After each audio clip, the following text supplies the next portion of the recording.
Hello everyone, welcome back to my YouTube channel. तो आज के वीडियो में हम डिस्कस करेंगे advance sunrise and delayed sunset के बारे में। पिछले वीडियो हमने डिस्कस किया था ट्विंकलिंग ऑफ स्टार्स। अब ट्विंकलिंग ऑफ स्टार्स है, यही दूसरा वाला केस है। वो पहला केस था एटमॉस्फेरिक रिफ्रैक्शन का, और एटमॉस्फेरिक रिफ्रैक्शन का ये दूसरा वाला केस है।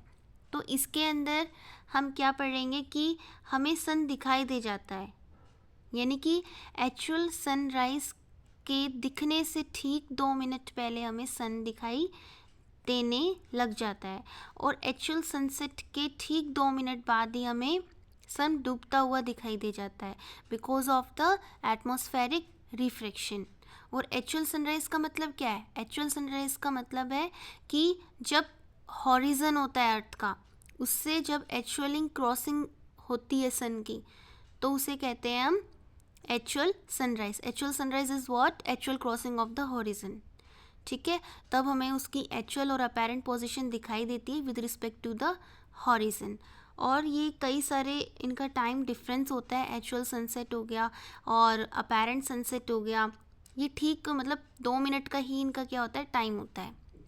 टाइम कितना लेगा ये? सिर्फ और सिर्फ 2 मिनट का। ठीक है, चाहे एक्चुअल है या फिर अपेरेंट है। अब अपेरेंट फ्लैटरिंग होती है सन डिस्क की, सनराइज़ पर भी और सनसेट पे भी। तो इस केस में भी यही सेम फिनोमिना है। तो जैसे एटमॉस्फेरिक रिफ्रैक्शन होता है, किस चीज़ को इफ़ेक्ट करता है? वो सनराइज़ और सनसेट को।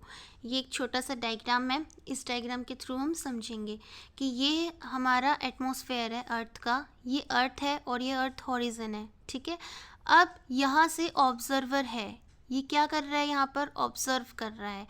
अब ये ऑब्जर्वर जो है, अब सन तो असलियत में कहाँ पे राइज हुआ है? यहाँ पर। ये इस सन की एक्चुअल पोजीशन है।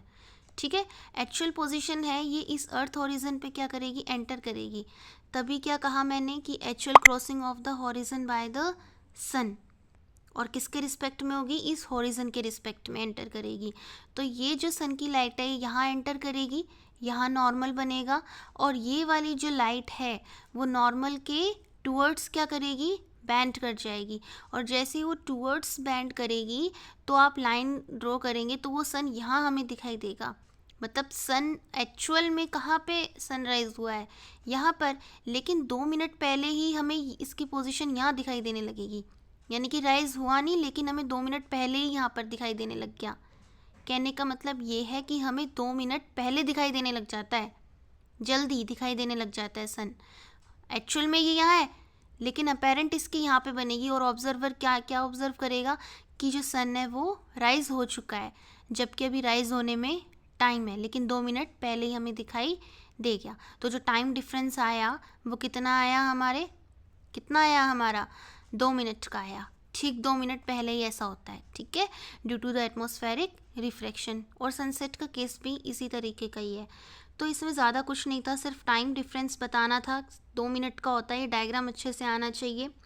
पहला केस हमने कर लिया ट्विंकलिंग ऑफ स्टार्स, और सेकंड केस भी हो चुका है कि एडवांस सनराइज़ और डिलेड सनसेट क्यों होता है। एडवांस मतलब कि हमें जल्दी सनराइज़ दिखाई दे जाता है, डिलेड यानी कि लेट सनसेट होता है।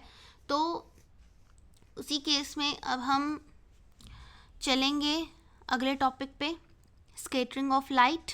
आज की वीडियो में इतना ही करेंगे। ठीक है, मेरे चैनल को लाइक, सब्सक्राइब और शेयर करना, और कोई भी डाउट हो तो कमेंट के थ्रू ज़रूर पूछना। तब तक के लिए आपका बहुत बहुत शुक्रिया।